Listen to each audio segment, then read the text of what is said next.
Olá, gente! Hoje com um pouco de atraso aqui, a internet resolveu me dar um baile aqui para entrar na live, gente. Que coisa, hein? Tudo bem? Hoje não vou colocar os fones. Oi, Paula, Leonardo Pissetti, Bruno, presidente da Demi aqui, obrigado, Dado. A Viviane também, ampliar, tá? Ai, que legal, o pessoal já chegando por aqui. Hoje a gente vai falar sobre a nova lei de zoneamento urbano, um assunto super pertinente, tá? Patrícia tá por aqui, Edemar também. Patrícia, eu vou chamar você pelo seu pessoal, né? Tá combinado, daqui a pouquinho. Deixa eu só falar um resto de oi aqui pro pessoal já, eu chamo você. Nova lei de zoneamento urbano, um assunto muito bacana, um assunto que está bastante em evidência no mercado imobiliário e as nossas convidadas hoje, elas são Patrícia, né? A Patrícia que ela é especialista, é advogada, né? Especialista em atuante do direito imobiliário e urbanístico, né? E também a Mariane Romeiro. A Mariane Romeiro é arquiteta e urbanista. Ambas são, assim, autoridade para falar a respeito desse assunto, né? Para a gente entender o que muda em Curitiba, o que não muda, né? Todas essas questões que são bastante interessantes e dizem respeito tanto a imobiliárias, a corretores, também quanto para construtores, incorporadores, né? Investidores. Então, é algo realmente que é muito bacana a gente fazer perguntas hoje, né? O espaço fica aberto aqui para que vocês possam fazer as suas perguntas, tirar as suas dúvidas. Essa live ela tem o apoio da ADEME Paraná, né? A ADEME Paraná que proporcionou para a gente esse encontro, essa aproximação, principalmente com a Mariane Romeiro. Ela era para acontecer na semana retrasada, mas aí por uma questão técnica a gente adiou para essa semana, né?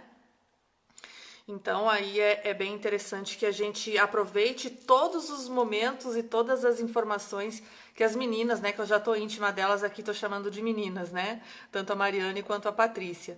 Então, daqui a pouquinho a gente conversa com elas. Eu tenho algumas pautas aqui, né, que eu tenho já junto com o Edemar Zimmermann, que está aqui, né, que me ajudou a produzir algumas questões a respeito desse tema, né? Que a lei atual é do ano de 2000, né?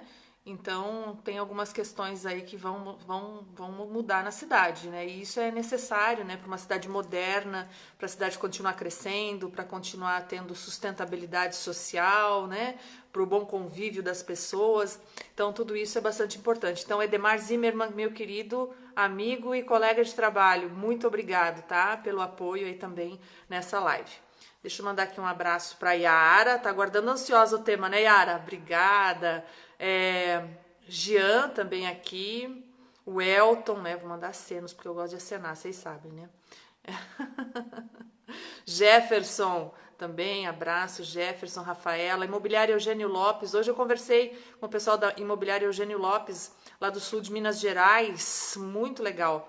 HP Imobiliária, importantíssimo, sou arquiteta aqui de Belém, essa parte muitas vezes é esquecida. Um abraço aí, pessoal de Belém, Belém do Pará, bacana. Ai, que bom. Leia, beijos. Almeida também tá aqui, Valdivísio Almeida, né? Dorine Garcia, Dayana Machado, Rui Silva. Oi, seu Rui, como é que vai? Tudo certo? Então, tá bom. Vamos convidando já, então.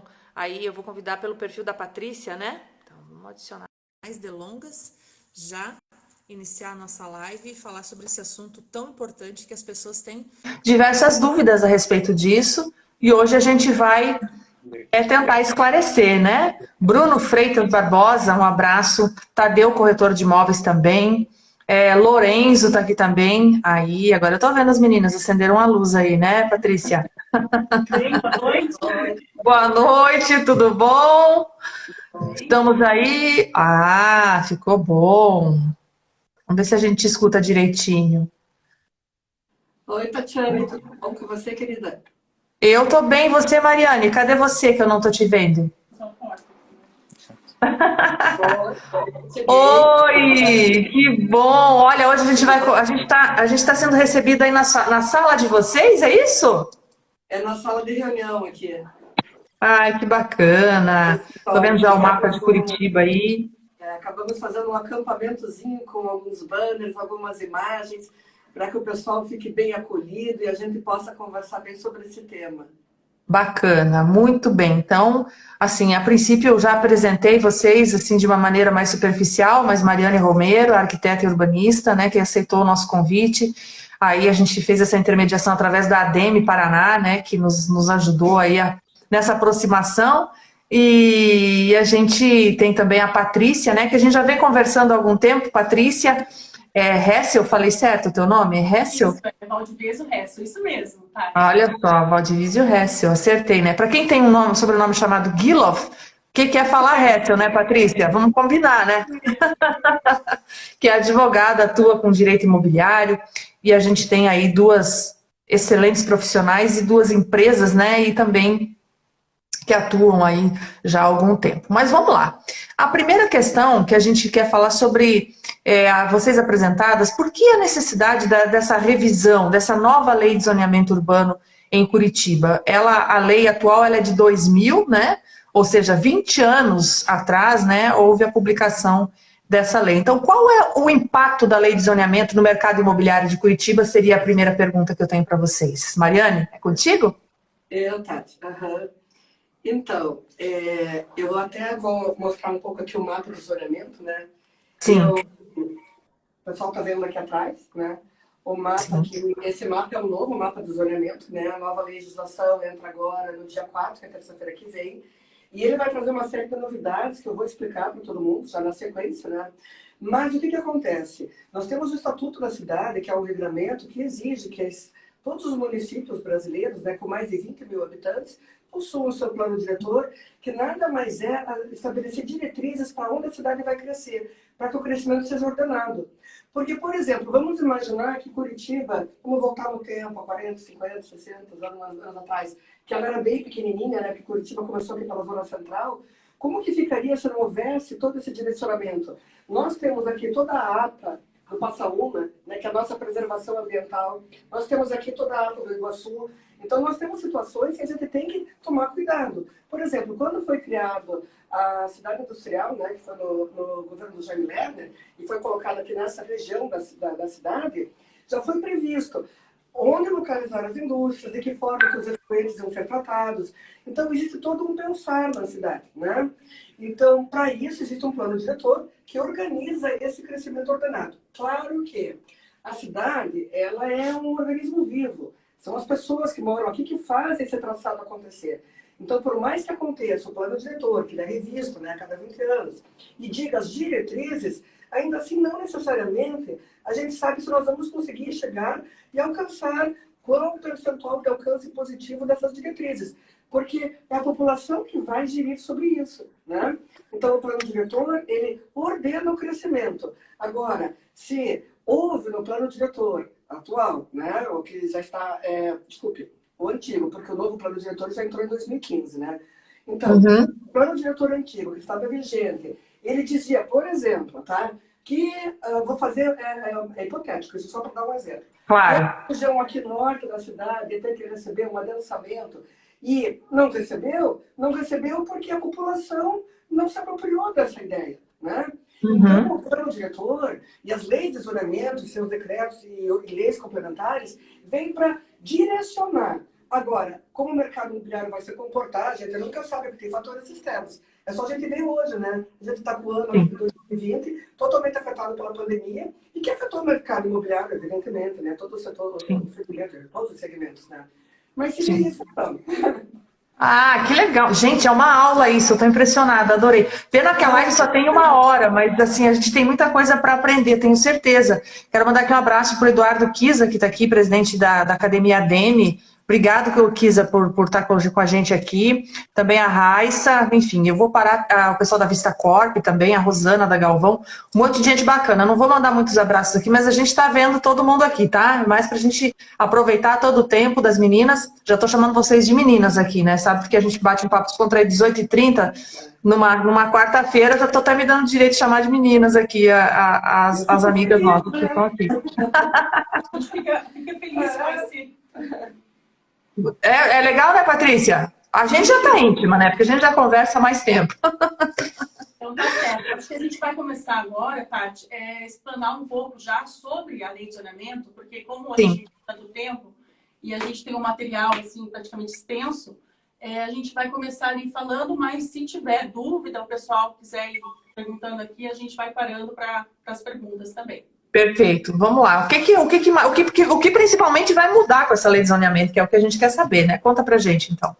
Vamos lá. Eu acho que assim, antes de contar esse segredo, a gente vai explicar um pouquinho sobre os regramentos urbanísticos que existem. Isso, boa. Então, vamos lá. A gente vai fazer um zoom ali no slide para eu falando, a Mariane vai demonstrando o que Combinado. É a cidade. Então vamos lá, né? Marcela? Sim, só um pouquinho, Paty. Eu só quero fazer um complemento, que é o seguinte, pessoal. Sejam bem-vindos primeiro, né? Todo mundo que está aí. Alguns nomes são familiares para mim.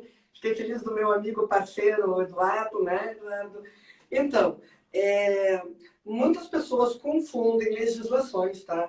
E confundem lei de zoneamento com lei de outorga onerosa e transferência do direito de construir, que é o famoso potencial construtivo. Então, antes da gente entrar efetivamente no tema do zoneamento, eu quero deixar bem claro para todo mundo que a ADM já te preparou uma surpresa para vocês, que é no dia 26 e 27 de agosto, quarta e quinta-feira, a academia ADM, que é coordenada pelo nosso amigo Eduardo Kiss, né, vai estar fazendo o curso que nós vamos estar apresentando, que assim, específico da outorga onerosa, tá, pessoal? Então, explicando, porque é uma matéria bastante densa, e então ela vai ter um tratamento especial. Hoje a gente não vai abordar o outorga, porque o assunto é muito intenso mesmo, tá? Mas aqui a gente separou uma série de slidezinhos para ilustrar o que é os nossos regramentos, tá? Aqui nós temos o plano diretor, né? O plano diretor nada mais é do que um conjunto de outros planos. Por exemplo, eu tenho a lei do plano diretor, que ela foi aprovada no ano de 2015, tá? E ela explica as diretrizes da cidade em nível macro. Eu gosto sempre de dar um exemplo. Por exemplo, assim, ela diz que a cidade ela tem que inovar, por exemplo, em diversos modais de transporte. Mas ela não detalha quais são os modais. E isso vai ser detalhado na sequência, né? Até porque hoje, falando em transporte, a gente tem vários modais. Tem até um micromodal, que nem patinete, hoje que a gente vê, bicicleta elétrica. Então, a cidade tem que começar a ter um olhar para o futuro, né?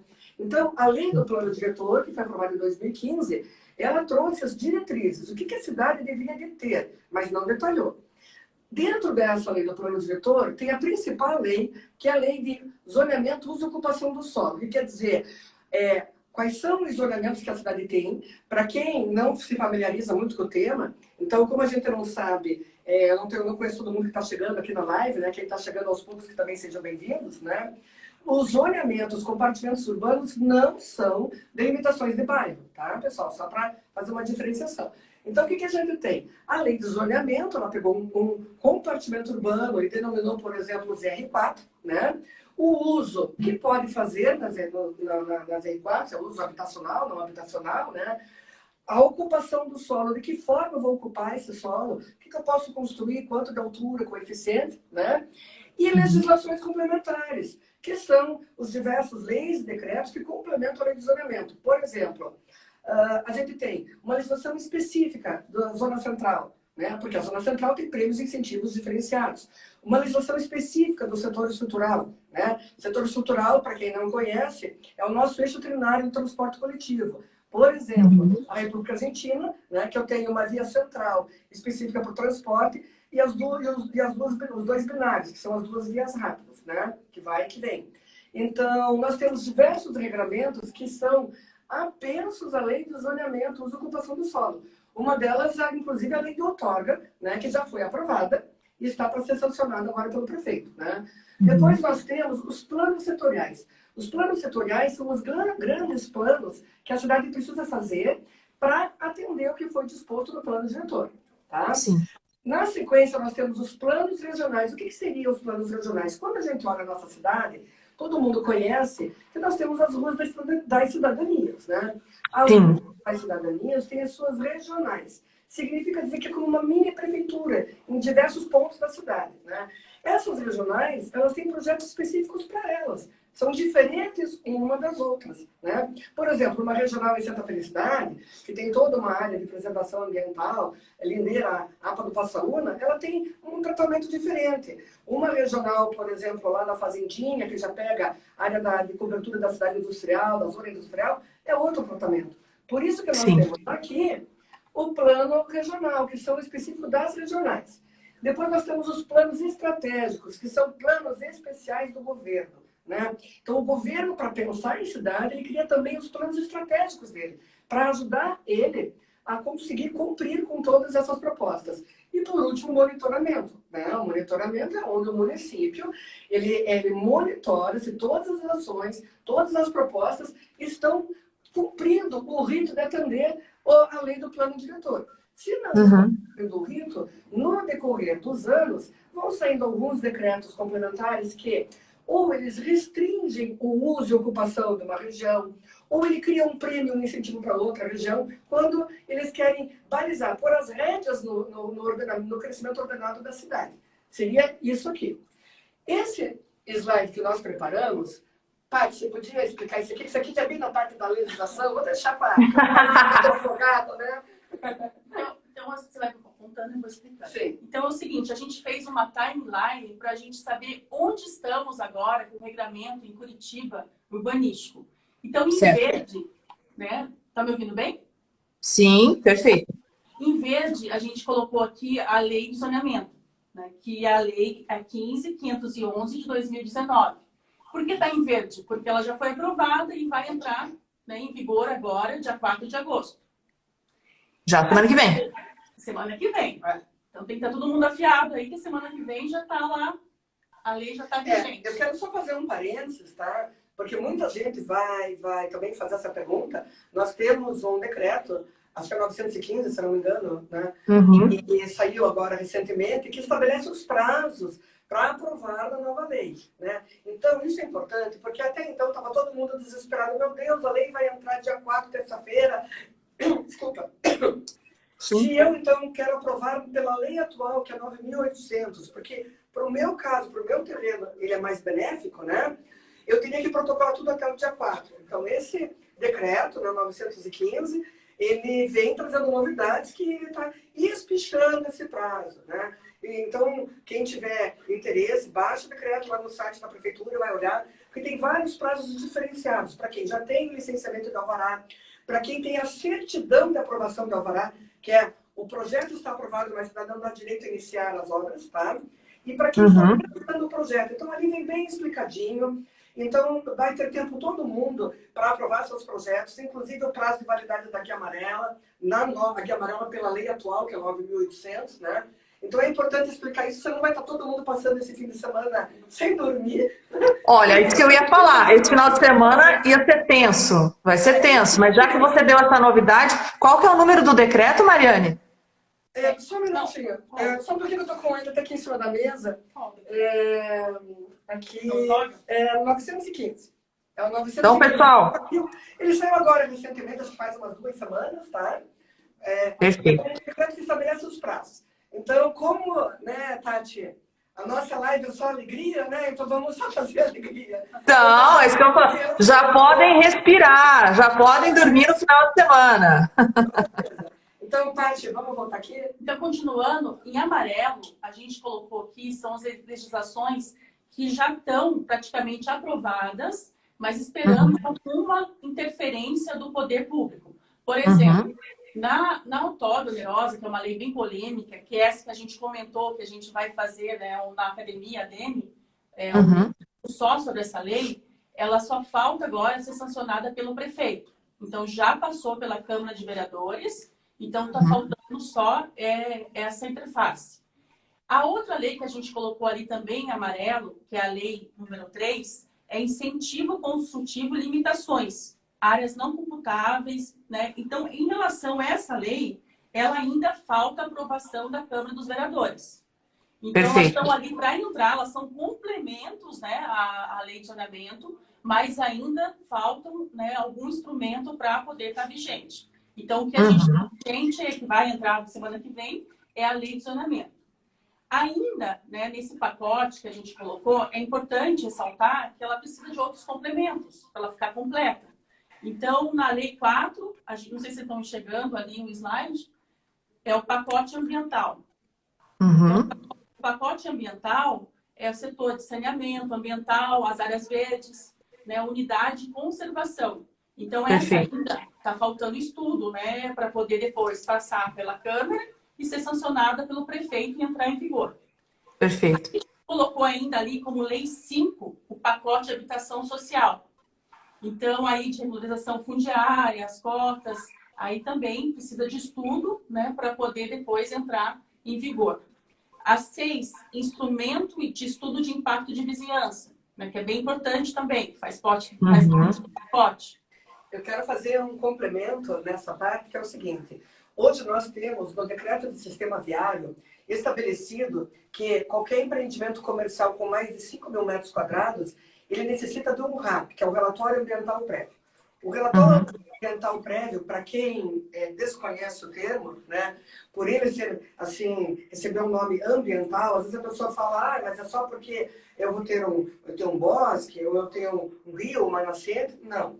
O relatório ambiental, ele abrange tudo que um empreendimento ele pode impactar naquele local que ele está e no entorno dele, tá? Então, ele avalia tudo, desde, será que aquele empreendimento, eu vou colocar um mega no empreendimento lá no meu terreno, será que na hora que eu coloco esse empreendimento, a carga necessária para ele funcionar, vamos imaginar um shopping, né? A Copel está com toda a energia elétrica, a rede, né? Se a estrutura comporta, né? Ou vai dar uma sobrecarga. Como que vai ser a coleta de lixo que vai acontecer naquela região? Então, não é simplesmente o tráfego. Como vão ficar o pequeno comércio de rua a partir do momento que eu coloco um shopping? Né? Como fica a situação econômica disso? Então, o relatório ambiental prévio, ele analisa diversos fatores. E ele estabelece ações mitigadoras e compensatórias. Mitigadoras é quando eu tenho um impacto e eu posso dizer, olha, eu até sei que vou fazer esse impacto de trânsito, mas eu vou pôr, sei lá, uma situação aqui e vou mitigar esse impacto. E compensatório quando eu não tenho como mitigar. Então, eu tenho que arranjar alguma coisa que compense o meu problema que eu estou causando, né? E o relatório ambiental prévio, ele é um instrumento de estudo, de análise bastante grande, né? Nós temos já definido na Lei 9.800 a situação dos EIVs, né? Que é o estudo de impacto da vizinhança, que é um estudo assim, um pouquinho menorzinho, em termos de abrangência, mas também aprofundado. E o EIV ele vem sendo detalhado agora na nova lei de zoneamento, né? O novo plano de zoneamento, ele estabelece esse instrumento aqui. A gente espera que isso venha para facilitar, né, a vida desses comércios, quando às vezes ele não é tão impactante assim a ponto de precisar um RAP, que é um estudo muito grande, e que possa ser implementado no EIV. Então, quando chegar na hora da Lei 6, a Lei 6 vai estabelecer, regulamentar como serão esses estudos de impacto de vizinhança. Perfeito, show, boa colocação isso, até porque a gente tem aqui na nossa live muitos corretores, a grande maioria são imobiliárias, corretores de imóveis, que precisam saber, né, de fato, como é que vai funcionar isso tudo, até para conseguir comercializar, captar, locar um imóvel, principalmente na parte comercial. Então, essas explicações são bastante importantes para nós. Patrícia, contigo. Antes de continuar falando sobre a Lei 7 e a Lei 8, eu vi que a Yara fez uma pergunta aqui. Bosque nativo relevante? Sim. Ela falou referente à Lei 4 do pacote ambiental, Yara? Não sei se você quer falar um pouco melhor aqui. Bom, eu vou falar, aproveitando já que a colocação da Yara, né? Bosque nativo relevante, eu vou tentar explicar de uma forma assim mais lúdica, né? Quando a gente tem um bosque, não necessariamente ele vai receber o alerta na guia amarela, né, do lote da existência do bosque nativo relevante, porque ele é uma floresta, ele é grande, né? O bosque, o que transforma ele no bosque nativo relevante Não é só o tamanho, mas é as características da vegetação que está ali. Qual a biodiversidade dela e qual a importância dela para a biodiversidade do entorno, né? Então, quando vem um alerta de amarelo de bosque nativo relevante, é um bosque que ele tem que ser olhado com muito carinho. Ele recebe um código perante a Secretaria Municipal do Meio Ambiente, como a gente tem um RG no CPF individual, né? E ali vem a necessidade de preservação dele. Embora eu tenha um bosque nativo relevante, tá? Que ele pode ocupar meu terreno 100%, ou 50%, ou 30%, 40%. A partir do momento que eu tenho um terreno afetado por um bosque, né? Eu tenho várias situações que também a legislação coloca que vem me ajudar a eu manter esse bosque. Né? Então, as LPPNMs, que é quando eu tenho bastante cobertura vegetal no meu terreno e posso criar uma reserva particular de patrimônio natural municipal e me gera cotas, dinheirinho de potencial para eu vender na cidade, já que meu terreno vai estar inutilizado, digamos assim, pela preservação, né? Ou então o decreto de áreas verdes, aonde eu posso desmatar uma parte do meu terreno, no máximo 30% dessa cobertura vegetal, né? E ali eu posso verticalizar, fazer uma construção um pouco mais robusta, para aproveitar a capacidade construtiva do lote, uma vez que parte do lote está com a preservação do bosque, né? Então, tem diversos ainda regramentos sobre isso que vão estar entrando e vão estar entrando nesse pacote ambiental, que é o próximo pacote de estudos, né? Não sei se eu respondi a pergunta da Yara, né? Mas sim, eu creio que sim, né, Yara? Ela disse que sim aqui. Até porque às vezes tem algumas coisas de mais detalhe que, quem sabe, a gente pode numa próxima... Respondeu, né, Yara? Falou exatamente. Então a gente vai conseguir responder, quem sabe, numa próxima conversa que a gente marque aí com as meninas. Mas, assim, dentro desses pacotes que estão em estudo ainda, que não estão no amarelo aqui ainda, existe uma previsão de prazo? O que vocês acham? Não, não tem previsão de prazo ainda, Tati. Tá. E eu queria até fazer um comentário aqui para todo mundo que está nos assistindo, né? Como a gente também tem o tempo curto, assim, para um assunto também tão extenso, com tanta curiosidade de todo mundo, a gente está concentrando tudo na Ana, da ADM, através do e-mail admpr, né? Isso, ADMPR. Para que vocês mandem suas perguntas lá, porque a gente não vai ter tempo de atender todas as perguntas de todo mundo, né? Espero que todo mundo seja bastante curioso, que tenha bastante pergunta. E daí amanhã a Ana recebe todos os e-mails, ou durante até a semana, né? Não tem problema. Sim. E vocês vão mandando para a gente, a Ana nos manda e a gente vai respondendo. Então, não se preocupe que ninguém vai ficar sem resposta, tá bom, pessoal? Qualquer coisa pode mandar um direct aqui pra gente, aqui que a gente já encaminha para a Ana também, não tem problema. Se acaso não pegou o endereço, não tem problema. A Yara está falando aqui, pegando uma carona, o que será reservado para os ZR1? Daqui a pouquinho elas contam. Vamos dar prosseguimento aí. Tá, dando prosseguimento, então, né, nesse pacote, a gente tem ali a Lei 7, que é um instrumento de redesenvolvimento urbano, e a Lei 8 de parcelamento. O parcelamento é bem importante, que é subdivisão, unificação, loteamento. Então, ali também vai ser o último que a gente colocou na nossa lista ali de pacote urbanístico. Então, agora, acho que assim, como a gente já falou o geral para a gente situar, então a gente vai começar a dizer, né, as novidades da lei de zoneamento. Eu quero saber, a gente está curioso para saber o que é que mais vai ser impactado. Qual foi o conceito aí que foi adotado, Mariane, para que assim essa nova lei fosse desenvolvida, né? Além de, claro, proporcionar a sustentabilidade da estrutura urbana de uma maneira geral, assim, o que você acha que mais vai impactar com essa nova lei? Então, Tati, como tem pessoal bastante aí do mercado imobiliário, você perguntou até corretores e tudo, sim, né? Sim. E você me perguntou o conceito, a gente tem que explicar aqui um pouco realmente do conceito, a tua pergunta é bem pertinente, porque tem pessoas que me perguntam, por que não foi toda a cidade, digamos, coeficiente 1, como já foi trabalhado em São Paulo, né, nivelado no coeficiente 1, por que toda a cidade não recebeu um aumento de coeficiente 1 em todos os zoneamentos, sabe? Então, se a gente pegasse a cidade como um todo e dissesse assim, eu vou pegar e vou distribuir com a cidade que nem carta de baralho, né? Todo mundo vai poder aumentar mais, sei lá, 2 andares, 3 andares, 4 andares, mais tanto de coeficiente.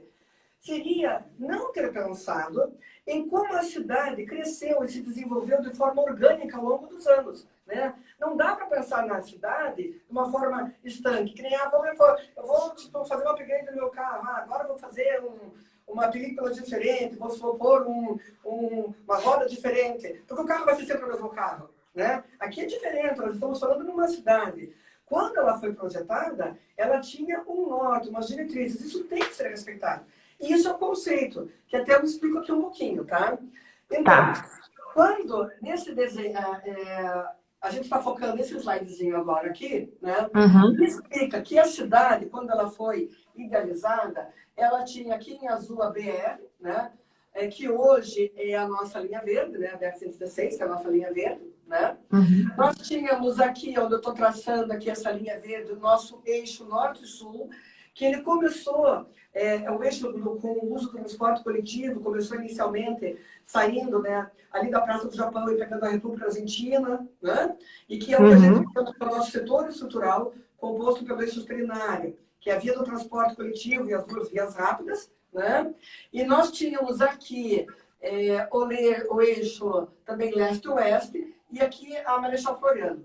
E essa linha circular aqui é como a mobilidade deveria acontecer. Né? Por isso a gente foi criado na parte do transporte coletivo interbairros. Quem já andou do interbairro na cidade vai ver que o interbairros ele é radial, ele vai ligando os bairros. Né? Outro conceito que tinha, pessoal, é que a cidade ela tinha um tripé. Né?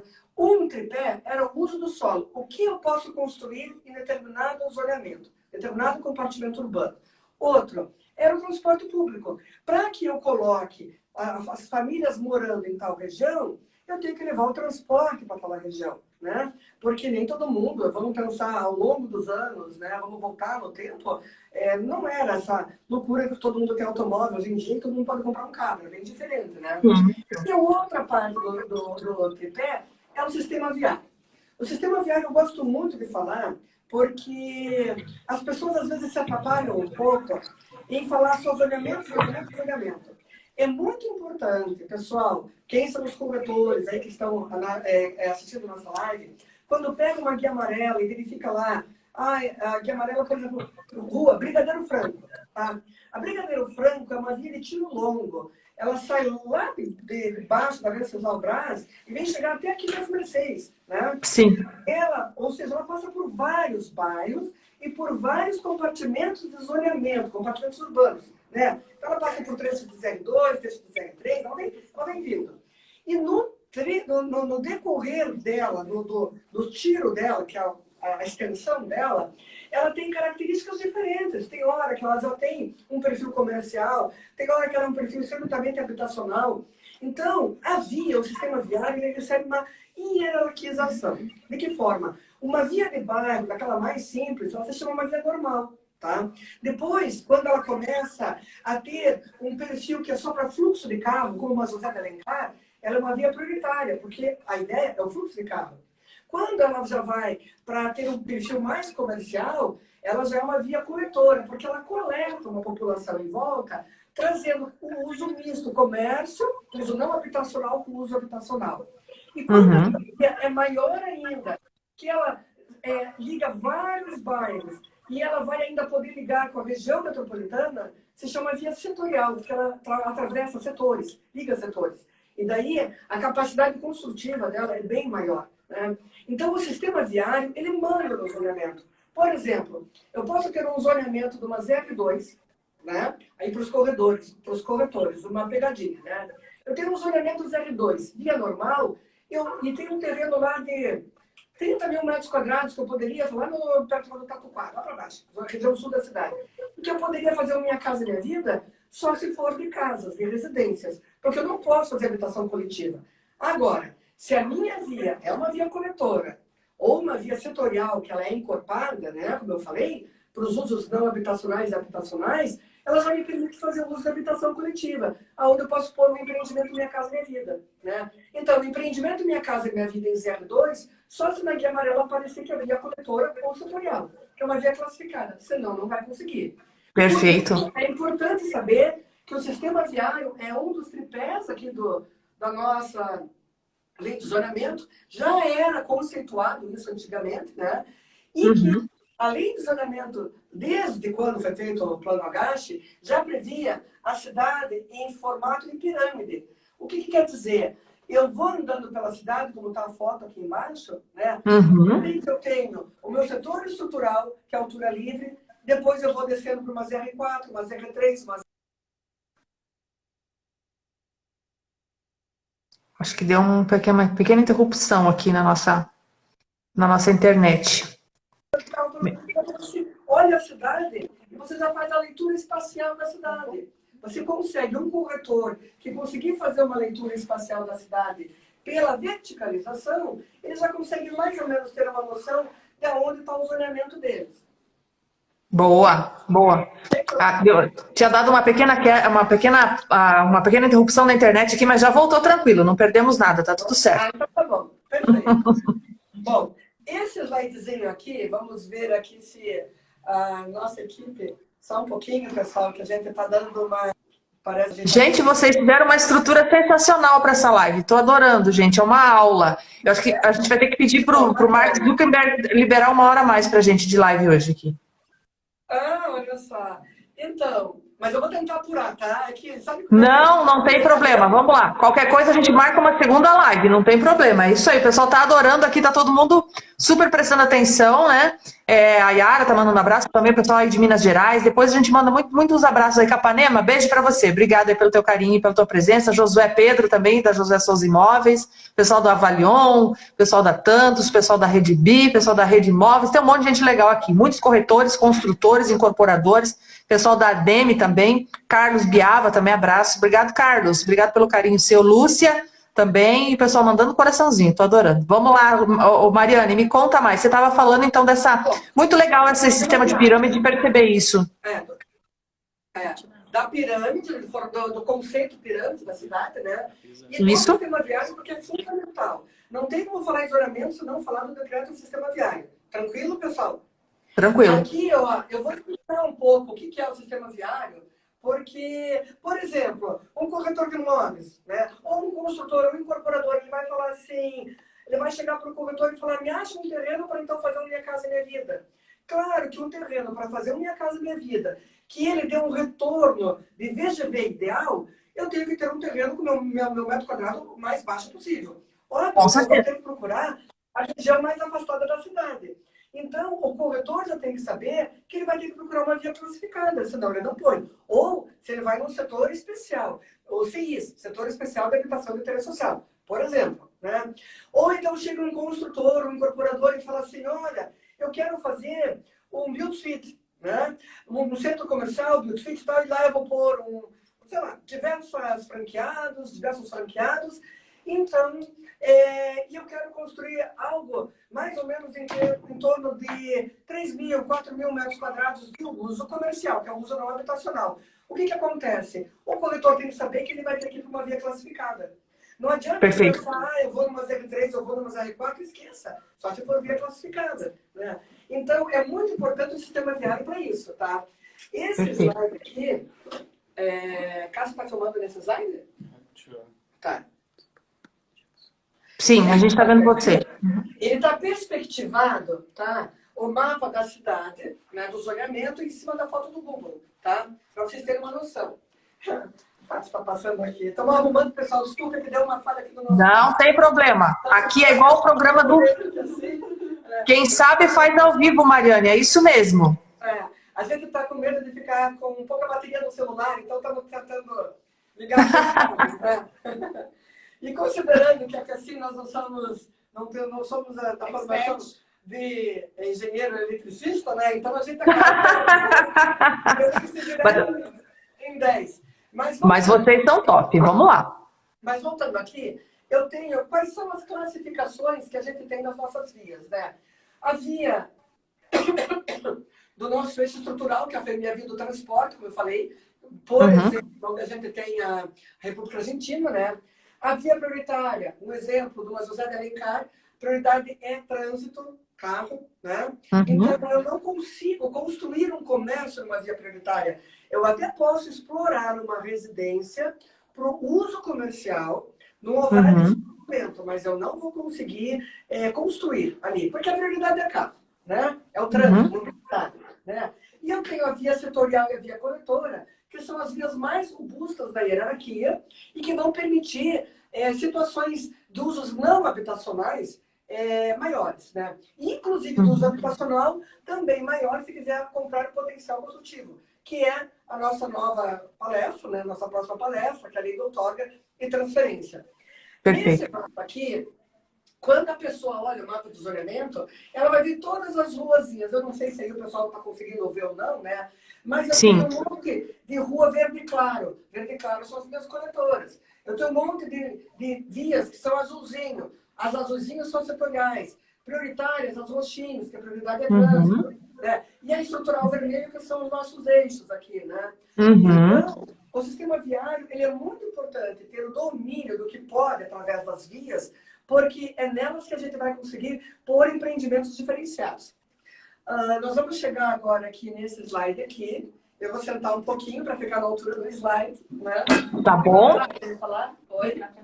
A Paty quer fazer um complemento, só um pouquinho. Na verdade, o Léo, né, está perguntando se é importante informar que a linha verde tem uma legislação específica, porque interliga demais municípios. Sim. Então, vamos voltar aqui para mim, pessoal. Então, tá aqui para Mariane. Adorei. Leonardo Pichetti, presidente da DEME. Obrigada. A lembrança do Léo foi excelente, super pertinente, por causa do seguinte. A lei de zoneamento, ela mudou diversas coisas na cidade. E às vezes as pessoas falam, mas ainda o que mudou na linha verde? O que mudou lá na linha verde? Posso fazer isso, fazer aquilo? Gente, a linha verde era uma operação urbana consorciada. Ela é diferente. Por exemplo, ela está aqui no mapa, ela desenhada aqui assim, tá? Esse trecho aqui da linha verde, que foi transformado em operação urbana, é como foi feito um comodato com o município, para o município utilizar a BR, tá? Mas de uma forma a inserir isso dentro da cidade como uma via urbana. A operação consorciada urbana, o que é? É um instrumento de política urbana aonde tudo que for feito aqui, em termos de outorga onerosa, vamos chamar assim, ou cotas de potencial construtivo, ou potencial construtivo, que nada mais é o CEPAC, que é exclusivo da linha verde, todo o valor arrecadado em cotas de CEPAC, que é uma cota de potencial construtivo, tem que ser direcionado para cá. Então, a linha verde, ela recebe, através de legislação específica, quais são os pontos de obras, né, que ela vai receber, que são as obras, as obras de arte, que são as trincheiras, ou se tiver viaduto e tudo mais e tal. Então, já foi estabelecido diversas trincheiras que a linha verde vai ter, e foi também estabelecido qual a prioridade. Será que a primeira trincheira é a Avenida Brasília? Será que a segunda é Matuba? Foi definido isso na época da criação da lei da linha verde, né? Então, todas as cotas de CEPAC, que é um potencial construtivo específico dela, que é comercializado para ela, reverte para a obra dessas prioridades, né? Perfeito. Essa lista de prioridades. Então, a lei do zoneamento, ela não sobrepõe a linha verde. Entretanto, se eu tenho aqui, em azul aqui, uma via setorial que ela atravessou a linha verde, no trecho onde a minha via atravessou a linha verde, a minha via, por ser robusta, por fazer parte da hierarquia do sistema viário, ela leva aquele upgrade para a linha verde, né? Então, as vias sempre se sobrepõem ao zoneamento, e inclusive a linha verde, que é uma operação urbana consorciada. Entretanto, qualquer mudança da lei de zoneamento que tenha na cidade não afeta a linha verde. Então, essa colocação do Leonardo é bem pertinente. Bacana, show, bacana. É uma situação bem complexa, mais tarde a gente até pode pôr na academia dele também. Sim. A linha verde, né? Então, vou sentar aqui um pouquinho. Vamos lá. A gente vai ficando um pouquinho mais velho, vai cansando de ficar. Não, ninguém tá ficando velho, não. A gente tá operativo, vamos lá. Com certeza. E até porque os slides estão um pouquinho mais embaixo, né? Então, esse slidezinho aqui, eu ainda estou detalhando um pouco o sistema viário, porque isso é muito importante. Hoje, qualquer empreendedor, construtor que queira procurar um terreno para fazer seu empreendimento, ele tem que entender o que é o sistema viário, porque o sistema viário ele é tudo, né? Sim. Então, eu tenho aqui a via estrutural, que é aquela que eu falei para vocês, que é onde a gente tem o transporte coletivo, né? A função dela é ser um eixo de transporte. Então, embora eu tenha usos habitacionais e não habitacionais dentro do meu setor estrutural, que é o zoneamento, que recebe a via estrutural, ainda assim a função dela é ser um eixo de transporte, do transporte público, né? A via prioritária, a prioridade dela é tráfego. A função dela é tráfego, é mobilidade. Como eu dei o exemplo da José de Alencar, né? Sim. Então, se a função dela é mobilidade, né, de tráfego, é óbvio que eu não posso ter comércio ali, porque senão eu vou estar lá dirigindo, olhando uma vitrine, querendo entrar e sair do comércio, e ela não vai ter aquele fluxo de veículos que precisa Não ter, vai fluir. né? Bom, mas também, como a via prioritária, ela não tem aquela área de estar, né? Que agora é o azul, para eu lá parar meu carro, eu tenho que ter estacionamentos comerciais nas vias prioritárias. Por isso, o estacionamento comercial é permitido. A gente fez essa explicação porque é tipo uma colinha, né? Então, quem é corretora que assim, explicando tudo isso, já sabe, se eu estou numa rua, porque é prioritária, e não é prioritária, é trânsito, eu já sei que eu não posso fazer comércio. Mas o meu carro vai precisar ser estacionado, então eu posso ter um estacionamento. O meu carro precisa ser abastecido, eu posso ter um posto de abastecimento. São os usos permitidos na minha via prioritária. E mais, o que é mais bacana na via prioritária é como o uso é a mobilidade, qualquer uso habitacional que eu coloque ali de habitação coletiva, eu ganho um pavimento. Então, se eu estou numa José de Alencar, que eu sempre uso de exemplo, que é uma ZR4, e eu posso fazer 6 pavimentos e comprar mais 2, né? E chegar em 8 pavimentos, vamos imaginar que eu não comprei coeficiente. Eu só quero aumentar a altura. Se eu quiser somente aumentar um pavimento para deixar meu prédio um pouquinho mais esbelto, mais arejado, né? Afastado das divisas, esse pavimento ele é de graça, eu não pago o potencial positivo para esse pavimento. Porque é uma iniciativa prioritária para ter o uso habitacional. Perfeito. A via setorial, a função dela é também ser uma via de ligação de tráfego, né? Mas com usos de maior porte, porque a via setorial ela pode sair de repente do centro e atravessar a cidade e ir parar lá na divisa com outro município, porque essa é a função da via setorial, ligar setores, né? Ligar setores urbanos, né? Então, para isso, ela permite usos comerciais maiores, com porte comercial maior, tá? Isso que eu estou falando aqui, gente, eu estou falando na lei atual 9.800, tá? Eu já vou entrar agora na sequência explicando o que muda nas vias. Então, quando eu estou voltando aqui na via coletora, que ela é um filhotinho, digamos assim, da setorial, ela também é uma via de tráfego, né? Só que com usos é um pouquinho menor, não é aquele porte tão grande quanto é a via setorial. Perfeito. Então, quando a gente chega aqui nesse slide, tá? Esse slide, eu vou explicar o que isso afetou nos portos comerciais. Hoje, só para vocês entenderem, o que é porte comercial? Porte é metragem quadrada. Metragem quadrada de uso comercial, né? Uso não habitacional. Hoje, eu tenho comércio vicinal, que é o pequenininho, que atende, assim, muito aquele miolinho do bairro, que é muito ali, por exemplo, uma fábrica de pães, uma venda de pães, mas eu não estou com a padaria fabricando pães, né? Isso é o vicinal, é aquele imediato, que é limitado em 100 metros quadrados. Então, se eu estou numa ZR2, que é uma zona exclusivamente residencial, né? Não permite nem habitação coletiva, salvo se for via classificada, como eu falei, eu posso ter um comércio de 100 metros quadrados. Se eu estou numa ZR3, também 100 metros quadrados. Se eu estou numa ZR4, 200 metros quadrados. Isso é o porte comercial, tá? Perfeito. E agora, na nova lei, o porte comercial ele muda. E ele muda significativamente. E por que ele muda significativamente? Sempre a gente tem que ver o conceito da cidade. Porque se nós formos voltar a 30 anos atrás, a padaria da gente era uma padaria pequenininha. Hoje, a padaria ela já tem um espaço gourmet, ela já tem um avarandado, né? Sim. Um café colonial, né? E até por exigência trabalhista, porque daí precisa ter vestiário, né? Então também foi visto isso no espírito da lei, partir do momento que exige que tenha vestiário feminino, masculino. Então, assim, como que o imóvel de 100 metros quadrados, a parte de serviço dele vai ficar muito pequena. Como vai comportar, né? Toda essa legislação trabalhista, né, vigilância sanitária. Então, isso aí também é o espírito da lei para aumentar o porte comercial. E tranquilo, também, boa. Vem bem devagarzinho, Cássio, porque senão... o pessoal meio tonto, assim, na hora que gira, né? Quem tá com a gente? É o Cássio? Quem é o Cássio?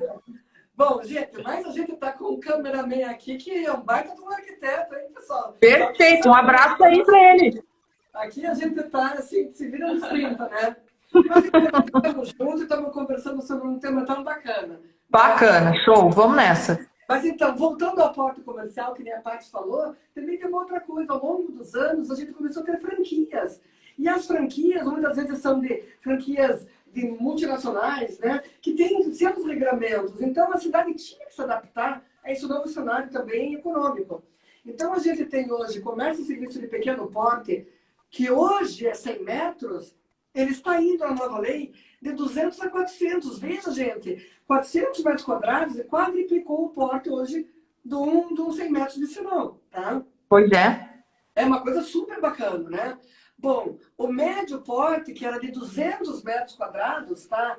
A 400, hoje, desculpa, na nova lei, a partir de terça-feira, é de 400 a 2.000, para poder atender esses novos empreendimentos. Então, isso é muito bacana, porque muitos empreendimentos comerciais ou usos não habitacionais, né, que hoje você pode fazer em determinados zoneamentos, vão poder ser feitos. Porque o porte está dando um incentivo gigantesco ao aquecimento da economia local. Para a gente isso é muito notícia importante. Boa essa, hein, Mariana? Não, bem legal.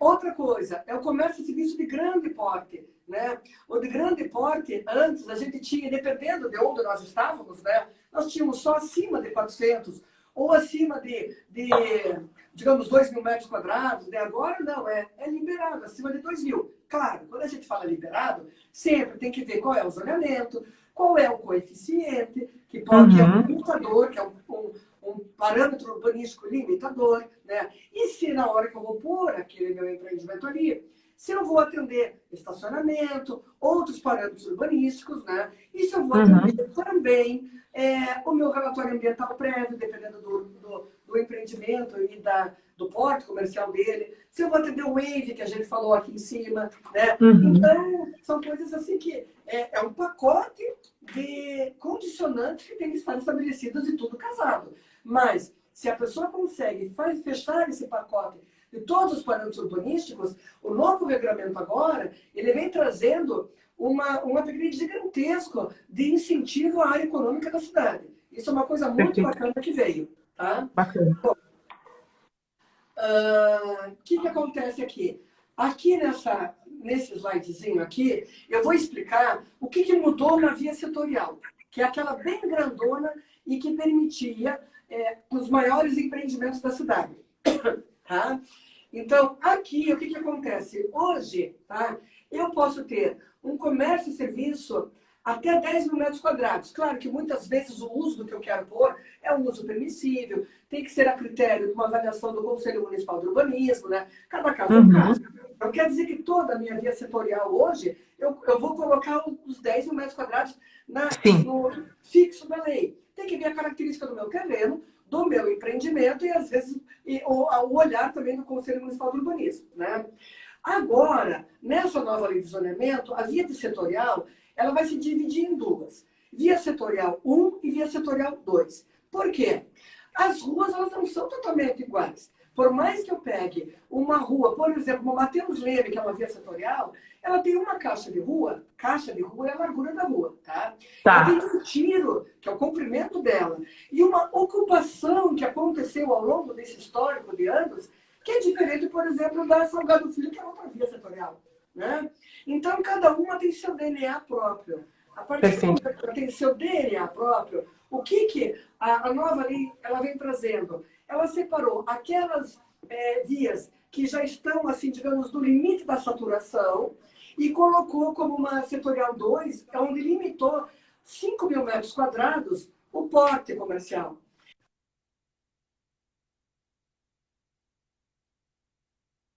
Oi, meninas. Deu uma travada aqui na internet. Já que elas voltam. Gente, se a live terminar e a gente não conseguir terminar a explicação, a gente abre de novo a live, tá? Vocês voltam todos pra cá, porque a explicação tá muito legal. Acho que eu vou derrubar vocês e vou chamar. Patrícia, já te chamo de novo. Então, pessoal, se a live a gente vai continuar por aqui, tá? Se por um acaso der o tempo da live, eu acho que hoje a gente vai estender. Vocês voltam todos para cá que a gente vai continuar com a nossa explicação, porque realmente isso aqui é uma aula e a gente precisa aproveitar o máximo que a gente puder aí dessa aula. Deixa eu chamar de novo aqui a Patrícia. Deixa eu achar ela aqui. Cadê a Patrícia? Oi, Patrícia, cadê você? A Patrícia não tá mais aqui. Patrícia, entra de novo aqui pra gente chamar você de volta, tá? Pra gente continuar com a nossa aula, tá? Obrigado, presidente do CRES, tá aqui também, Luiz Castegnaro, obrigado aí pela tua presença. Elza tá aqui, o pessoal do grupo Premium, né? O Edemar também, obrigado. Quem mais? Tem um monte de gente, né? Se eu começar a mandar muito alô aqui, eu não consigo mandar alô pra todo mundo, né? Patrícia, se você estiver ouvindo aí, entra novamente. Deixa eu mandar para você pelo WhatsApp aqui. E aí, vamos ver se ela entra. Ou pode entrar com um outro perfil, se você quiser, tá? Não tem problema, não. Mas é muito interessante que você que é corretor de imóveis, você que está aqui conosco, você que está acompanhando a nossa live, você perceba o quanto é importante você saber sobre essa nova lei de zoneamento urbano de Curitiba, que entra em vigor já a partir agora do dia 4, semana que vem, principalmente nessas questões relacionadas com a parte comercial da cidade, né? Então, assim, para você que trabalha com locação, com angariação, para você que trabalha com a parte de terrenos, né, que é algo bastante interessante, você precisa entender o que é que muda para que você consiga fazer aí o seu trabalho de comercialização ou de locação, enfim, dentro da cidade de Curitiba. Já começa a valer a partir do próximo dia 4. Débora, a Débora é a nossa farmer do RD Station. Obrigada, Débora, tá por aqui, que bom, prazer em te ver. Patrícia também, a Yara tá falando que é um dos assuntos preferidos, né? Deixa eu chamar de novo aqui, vamos ver se ela entra. Senão a gente chama com outro perfil. Será que prefere que eu chame com o perfil da Premium? Vocês é que mandam. O Mesquita também, obrigado, Mesquita, pela tua presença aqui, tá? Arquiteto, pessoa fantástica, que fez aí um trabalho maravilhoso falando sobre a sustentabilidade, falando sobre a questão dos espaços urbanos. Até tem uma pergunta aqui que você colocou, né? Obrigada aí, Mesquita, pela tua presença. Deixa eu ver aqui, deixa eu recordar aqui. Dona Fátima Galvão também, obrigada pelo teu carinho. A questão, o Mesquita colocou que é importante lembrar das calçadas, rotas acessíveis e ciclovias planejadas e executadas junto com as vias para veículos, tudo construído e mantido pelo município. É a questão da acessibilidade, né? Então, o Mesquita ele tem um trabalho muito legal relacionado à acessibilidade. Inclusive, fez uma cartilha, um trabalho bem legal junto com a DEME, né? E que está disponível. Patrícia, cadê você? Ou então a gente entra com... Você pode entrar com o perfil da Mariane ou da própria Premium, né? O Leonardo Pissetti, presidente da DEME, colocando aqui, né? Vale a observação do Ricardo sobre o modal urbano, né? Bastante importante, né? Então, assim, até nós, né? No meu caso, nós não trabalhamos diretamente, né? Com a questão urbanística da cidade, mas sim com imobiliários, construtores, incorporadores que estão envolvidos nesse processo. É interessante perceber o quanto essa nova lei de zoneamento ela vem para mudar e melhorar também a vida das pessoas, né? Então, tá dizendo que tivemos um problema na internet no celular. Então, a Mariane tá me ligando, não consigo te atender, Mariane. Senão tem que encerrar a live. Mas se quiser entrar com outro perfil, o próprio da Almeida, que se quiser entrar com seu perfil, quiser que eu te chame, eu posso chamar, tá? Não tem problema. Aí vocês continuam por aí. Mas também para tentar melhorar essa questão da qualidade de vida das pessoas, né? Porque levar também para os bairros, né? A questão aí do comércio, né? Melhorar aí o potencial construtivo comercial né, nos bairros, para que as pessoas que moram nos bairros também tenham a possibilidade de trabalhar nos bairros, né? E não que todo mundo do bairro tenha que vir para o centro, né? Ou então também aí tem a possibilidade, né? Isso que eu queria perguntar para ela, para quem trabalha no centro também habitar mais no centro, né? Então são algumas alterações aí da lei de zoneamento, né? O Mesquita está colocando, né, no centro dos modais mais eficientes são a pé e de bike. Vou encerrar a live e vou chamar de novo o Almeida aqui, tá? Vou encerrar e vou chamar de novo, vocês entram todos novamente aqui pra gente seguir com a live, tá? É VaptVupt, igual diz o outro.